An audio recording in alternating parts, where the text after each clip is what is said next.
Je suis Mathieu Frévin, thérapeute familial et de couple formé à l'approche systémique, encore appelée systémie. De quoi parle-t-on quand on parle de thérapie familiale ou de couple? De quoi l'approche systémique est-elle le nom?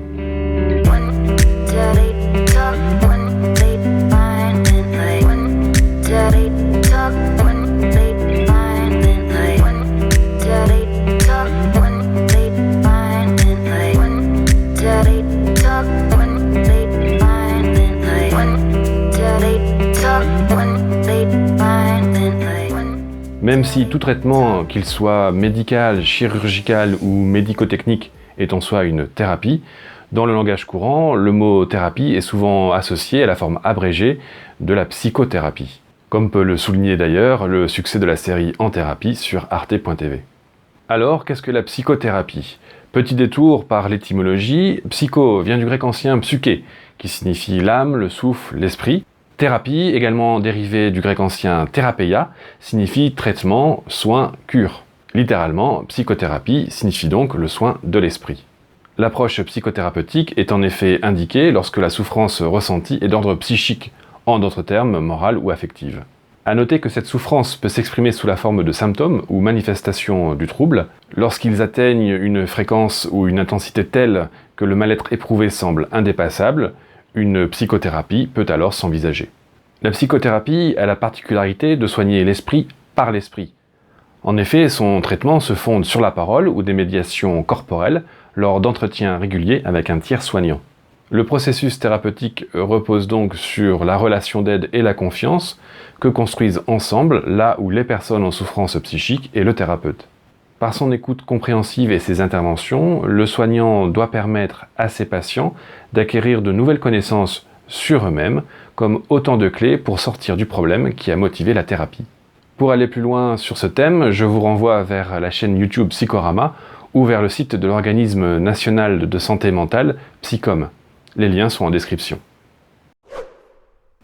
Comment déterminer si cette thérapie doit être menée seule par l'individu en souffrance ou avec son couple, ou encore avec l'ensemble de sa famille? Il faut savoir que le type de trouble ou de symptômes ne prédit pas si une thérapie familiale sera plus adaptée qu'une thérapie individuelle. Une souffrance peut être liée à une problématique familiale et être traitée dans un cadre individuel, et inversement. Pour faire le tri, ce qui importe, c'est la façon dont la demande d'aide est adressée au thérapeute. Une thérapie individuelle est indiquée lorsque la personne en souffrance, la personne porteuse du symptôme, c'est-à-dire celle qui manifeste les signes de la maladie, et la personne en demande d'aide sont une seule et même personne. Lorsque ces trois critères sont décomposables, c'est-à-dire lorsque la personne en souffrance est différente de la personne porteuse du symptôme, elle-même différente de la personne en demande d'aide, une thérapie familiale ou de couple est préconisable.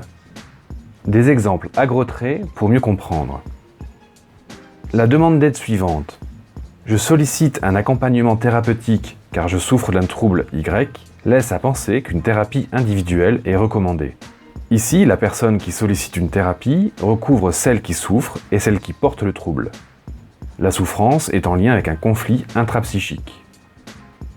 Par contre, je demande de l'aide car mon frère souffre d'un trouble Z de l'un de mes parents, suppose une thérapie familiale.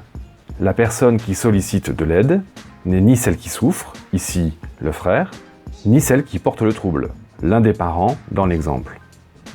En d'autres termes, on pense à thérapie familiale quand les troubles d'un membre au sein d'une famille provoquent la souffrance d'un autre, qui induit de l'inquiétude chez un troisième. Ce qui ne signifie pas que les autres membres ni ne s'inquiètent ni ne souffrent.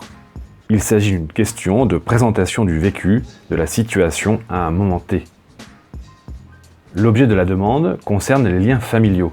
C'est l'ensemble de la famille qui est concerné, mobilisé et qui nécessite un accompagnement. D'autres exemples. Je demande de l'aide car je souffre de dépression, thérapie individuelle. Je demande de l'aide car mon couple souffre de la dépression que traverse ma ou mon partenaire, thérapie de couple. Une fois la demande de thérapie familiale bien identifiée, quelle thérapie familiale choisir? Il existe plusieurs types de thérapie familiale avec leur référentiel théorique et pratique propre. Citons les plus connus, la thérapie familiale psychanalytique et la thérapie familiale systémique. La seconde est sans doute la plus connue et souvent sous-entendue dans l'expression thérapie familiale. Quelques mots cependant sur l'approche psychanalytique. Celle-ci se base sur les concepts découverts par Freud à la fin du XIXe et au début du XXe siècle. Son intervention vise le fonctionnement fantasmatique de la famille.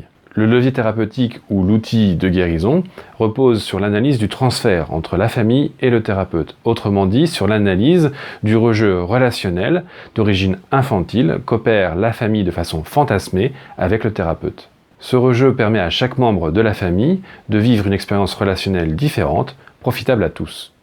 La thérapie familiale systémique, quant à elle née aux États-Unis dans les années 50-60, elle est notamment la fille de la théorie générale des systèmes, de la cybernétique et de la logique de la communication.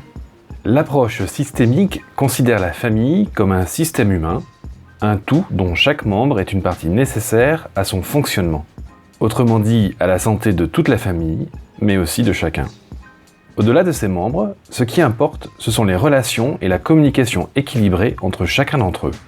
Pour conserver cet équilibre fonctionnel, face aux événements de vie qui vont pousser logiquement la famille à se réorganiser, le système doit faire preuve de souplesse dans ses interactions, c'est-à-dire faire évoluer ses relations et sa communication.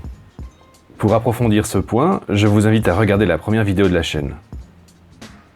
La souffrance du système naît donc lorsqu'un événement de vie, maladie, départ des enfants de la maison, deuil, retraite professionnelle, etc., impose une réorganisation que la famille n'arrive pas à opérer.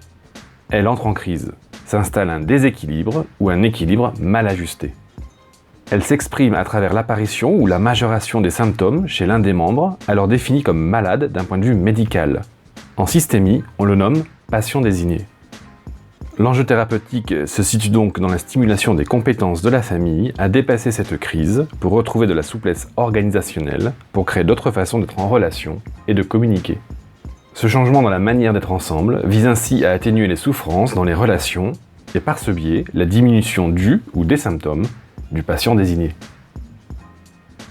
Le levier thérapeutique repose donc sur l'étude des échanges et la création de solutions relationnelles.